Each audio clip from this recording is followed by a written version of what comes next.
बंधूंनो, असा हा संसार दुःख मूळ आहे.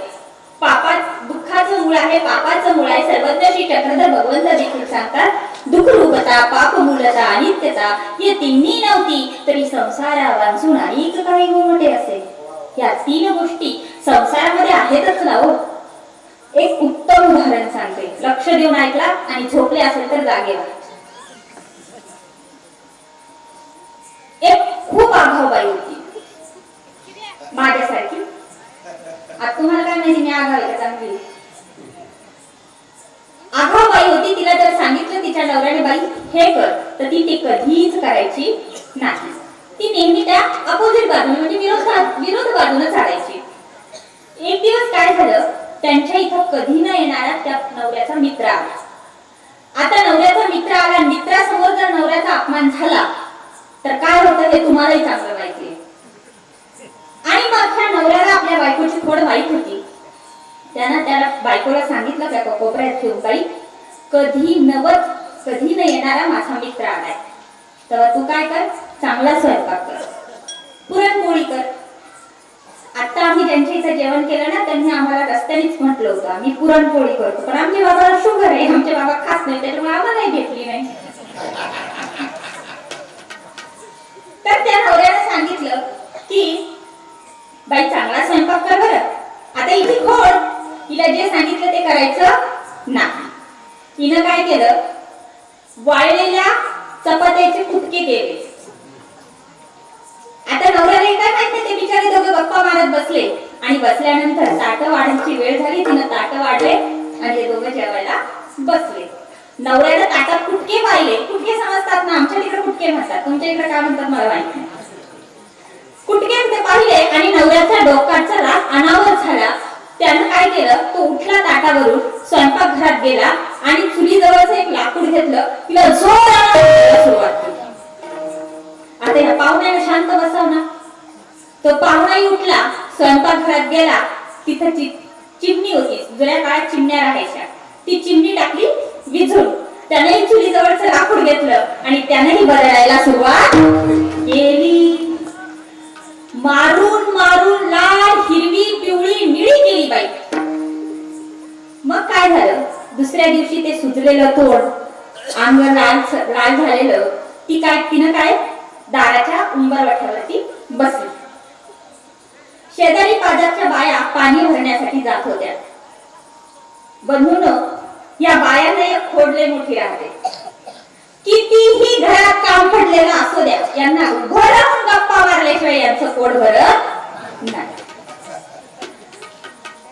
एक भांड डोक्यावर, त्याच्यावर एक कळशी, हातात कमरात एक हंडा आणि तेवढा असून सुद्धा ह्या गप्पा मारत उभं राहतात.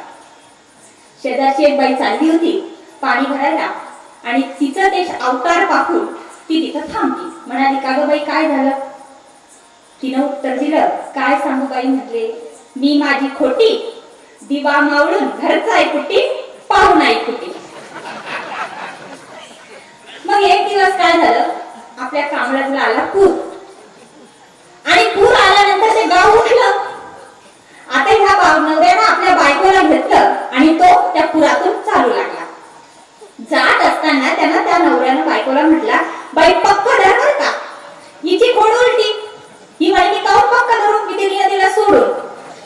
नवरा म्हणतो, अगं वाहिली वाहिली. ती म्हणती, माझी टेप तर राहिली. गोपाला गोपाला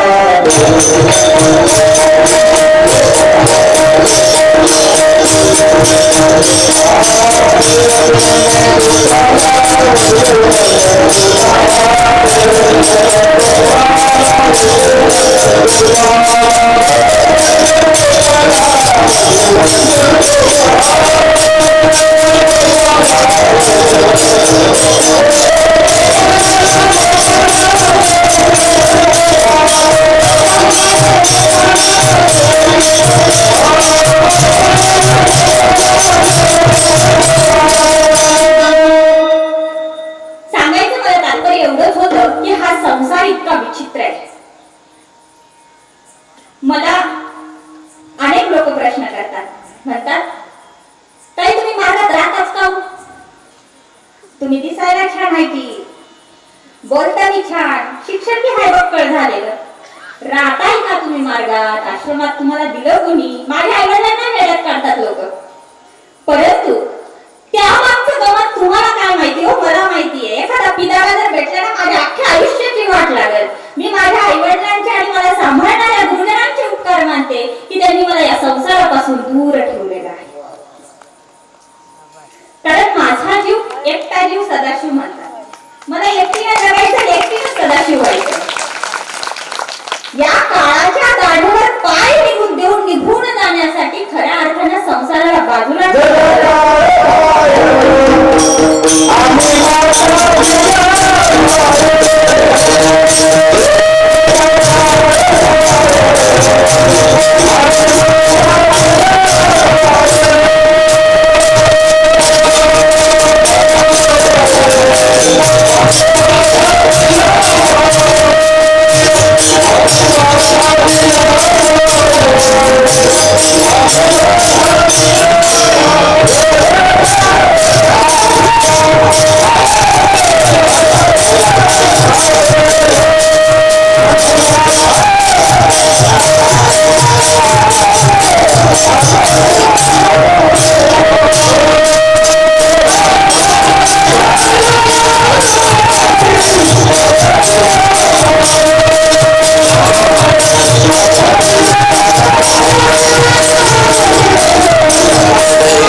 यायचं कामच पडणार नाही.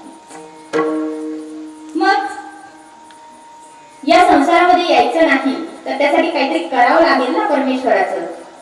म्हणून अभंगाच्या दुसऱ्या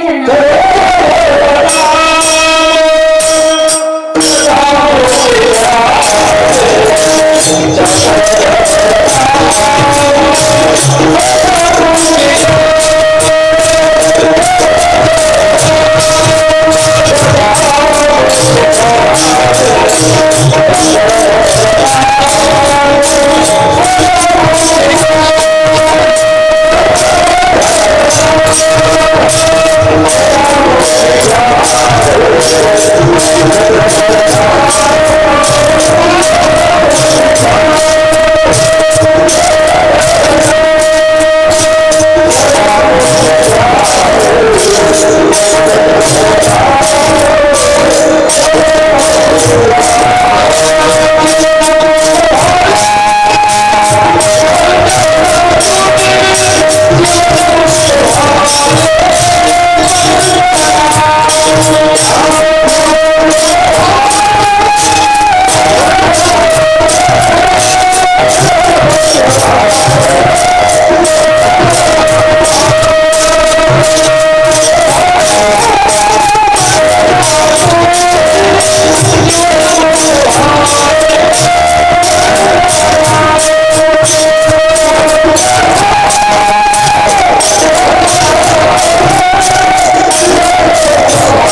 जन्माला आल्यापासून आपल्याला खरी ओळख मिळते ती आपल्या नावाने. नावच नसेल तर आपल्याला कोण ओळखणार आहे हो? या नावासाठी किती खटाटोप करतो आपण.